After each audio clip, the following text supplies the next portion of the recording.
Dhaka board 2025 ICT MCQ প্রশ্নের সমাধান। Set হলো ক। 1 নম্বর প্রশ্ন, আধুনিক কম্পিউটার জনক কে? উত্তর হবে চার্লস বেবেজ, ক। 2 নম্বর প্রশ্ন, তথ্য অধিকার আইনের 7ম ধারায় কয়টি বিষয় আইনের আওতামুক্ত রাখা হয়েছে? উত্তর হবে 20টি, ঘ। 3, টুইটারের ওয়েব অ্যাড্রেস কোনটি? এটার অপশন হবে গ। 4, সিআইএস কি? এটার উত্তর হবে ভাইরাস। 5, ইবুককে সাধারণত কয়টি ভাগে ভাগ করা যায়? উত্তর হবে 5, খ নম্বরটা।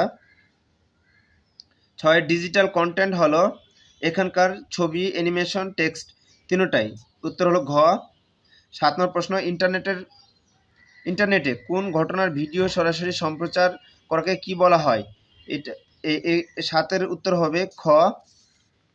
8, ইন্টারনেটে পণ্য কেনাকাটার পদ্ধতির নাম কি? এটা হলো ই কমার্স, খ।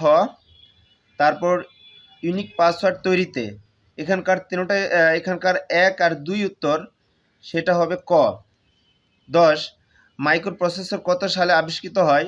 এটা হবে 1971 সালে। কোনটি ইবুক রিডার? এটা হবে ক, কিন্ডল। তারপর নিচের ওয়ার্কশিটটি লক্ষ্য করো। এখানে এই যে এটা দেওয়া আছে, উদ্দীপক দেওয়া আছে, এই উদ্দীপকের আলোকে 12 এবং 13 নম্বর প্রশ্নে আনসার করতে হবে। তো 12 নম্বরের যে প্রশ্ন আছে তার উত্তর হবে ঘ। 13 নম্বর প্রশ্নের উত্তর হবে খ।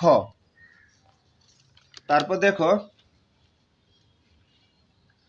14 ফটোশপ প্রোগ্রামে টাইটেল বার এর নিচে কি লেখা রয়েছে? এটা হলো অপশন ক। তারপর দেখো 15, ওয়ার্ড ডকুমেন্ট ছবি যোগ করার কমান্ড কোনটি? এটা হবে ক অ্যান্সার। তারপর অফিস বাটনে কোন অপশনটি পাওয়া যায়? এটা হবে খ, কপি।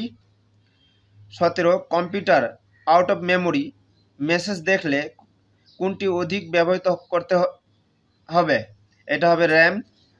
ডেটাবেস প্রোগ্রাম হলো এখানকার তিনটাই, ওরাকল, ডাইমেনশন, ইলাস্ট্রেটর, এই যে তিনটাই। তারপর 19, লেখালেখির জন্য কোন সফটওয়্যারটি ব্যবহার করা হয়? উত্তর হবে ওয়ার্ড প্রসেসর। 20,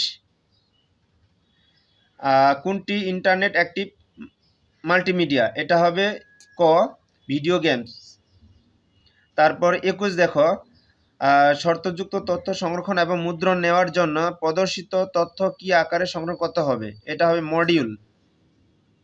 22 দেখো, অতি পরিচিত কিছু ভাইরাস হলো এখানকার উত্তর হবে এই যে গ নাম্বারটা। তারপর দেখো 23, প্রেজেন্টেশনে একটি অংশকে কি বলা হয়? এটা হবে স্লাইড। ডকুমেন্টের লেখার মার্জিন ঠিক করতে হলে কোন ট্যাবে ক্লিক করতে হবে? এটা হবে পেজ লেআউট, এই যে এটা। 25, পাওয়ার পয়েন্টের প্রেজেন্টেশন প্রথম স্লাইডটি প্রদর্শনের জন্য কি বোর্ডের কোন বোতামে চাপ দিতে হবে? এটা হবে খ, F5।